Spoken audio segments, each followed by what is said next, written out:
Distemper বলে একটি virus, যে সংক্রমণ কুকুর এবং বিড়ালের ওপর হয় তাদের প্রায় মৃত্যুশয্যায় যেতে হয়।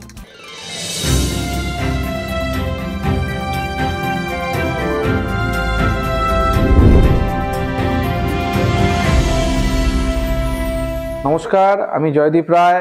রায় হোমিওপ্যাথির তরফ থেকে অনলি হোমিওপ্যাথি চ্যানেলের প্রত্যেক দর্শক বন্ধুকে স্বাগত জানাই। আমরা অনেকেই বাড়িতে কুকুর বিড়াল এ সমস্ত পুষি, গৃহপালিত পশুকে। সেখানে দেখি কুকুরদের ক্ষেত্রে বিশেষ করে ডিস্টেম্পেরিনাম নামে একটি রোগ তাদের হয়। এই রোগটি একটি ভাইরাস, ডিস্টেম্পার বলে একটি ভাইরাস, সেই ভাইরাসের প্রাদুর্ভাবে তার সংক্রমণে এই রোগটি হয়। এই ভাইরাসটি প্রথম বিজ্ঞানী ক্যারি বলে একজন 1905 সালে আইডেন্টিফাই করেছিলেন।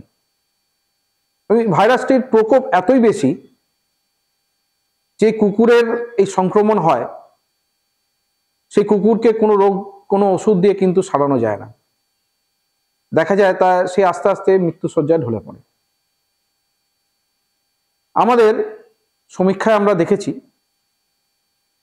যে ঘরের তাপমাত্রায় গ্রীষ্মকালে এই ভাইরাসের জীবন বড়জোর 1 ঘন্টা বেঁচে থাকে ভাইরাসটি, কিন্তু এর ঠান্ডার প্রকোপ যত বাড়ে তত কিন্তু এই ভাইরাস তার প্রকোপ, তার সংক্রমণের যে মাত্রা, সেই সংক্রমণের মাত্রা কিন্তু অনেক বেড়ে যায়। রাস্তাঘাটে এবং আমাদের বাড়িতে যারা কুকুর পোষেন, যাদের বাড়িতে ছোট বড় এবং বিভিন্ন রকম কুকুর রয়েছে, অনেক সময় দেখা যায় যে এই রোগের প্রাদুর্ভাব তাদের মধ্যে দেখা যায়, সংক্রমণ দেখা যায়, এবং সংক্রমিত হলে তার মৃত্যুবরণ ছাড়ার কোনো রাস্তা কিন্তু থাকে না। সেই জন্য এখন এই ভাইরাসের ভ্যাকসিনও এসছে, ভ্যাকসিন অনেকেই দিয়ে থাকেন। কিন্তু ভ্যাকসিন নেওয়ার পরেও অনেক সময় এটা দেখা যায়, হতে পারে, এবং হলে এই ভাইরাসটা যখন আপনার কুকুরকে বা বিড়ালকে যখন সংক্রমণ হয়, তখন দেখা যায় তার মস্তিষ্কের যে সেলগুলো আছে, মস্তিষ্কের যে কোষগুলো আছে, সেই মস্তিষ্কের কোষগুলোকে এরা নষ্ট করে দেয় প্রথম।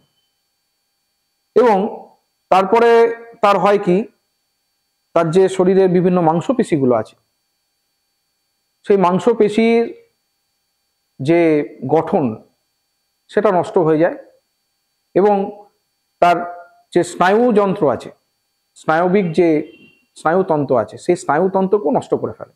তার ফলে হয় কি, একই জায়গায় দাঁড়িয়ে সে নির্দিষ্ট রিদিমে কাঁপতে থাকে, তার মুখ থেকে লালা পড়তে থাকে, খাবার ইচ্ছা তার মধ্যে একদমই থাকে না, এবং অপুষ্টিজনিতভাবে না খেতে পেয়ে আস্তে আস্তে মৃত্যুবরণ করে। তো এই রোগটি খুবই ভয়াবহ রোগ।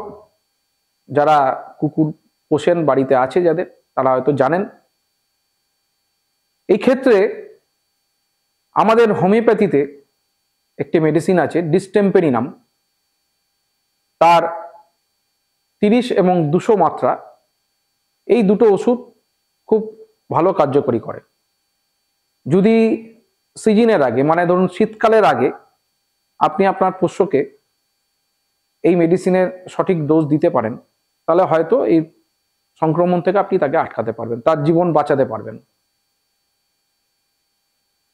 এটা অবশ্যই আপনার নির্দিষ্ট যে পশু চিকিৎসক আছেন আপনার পার্শ্ববর্তী, তাদের সাথে আলোচনা করেই আপনি খাওয়াবেন। তো হোমিওপ্যাথি মেডিসিন তাদের নিশ্চয়ই জ্ঞাতার্থ থাকবে ব্যাপারটা।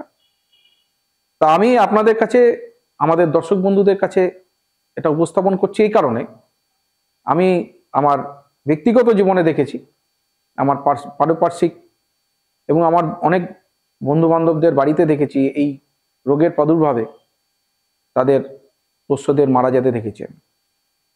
এই যে ওষুধটি ডিস্টেম্পেরিনাম 200, এটি সহজেই আমাদের রায় হোমিওলের যে কোনো ব্রাঞ্চ থেকে পেতে পারেন। আমাদের রায় হোমিওলের 5খানি ব্রাঞ্চ আছে কলকাতায়, একটি বড়নগরে আছে, একটি শ্যামবাজার মেট্রো স্টেশন 3 নম্বর মেট্রো গেটের পাশে আছে, বাঙুর এভিনিউতে আছে, যশোর রোড বাঙুর এভিনিউ ক্রসিংয়ে আছে, আরিয়াদহতে আছে, টমিন রোড বিডি রোড টমিন রোডে আছে।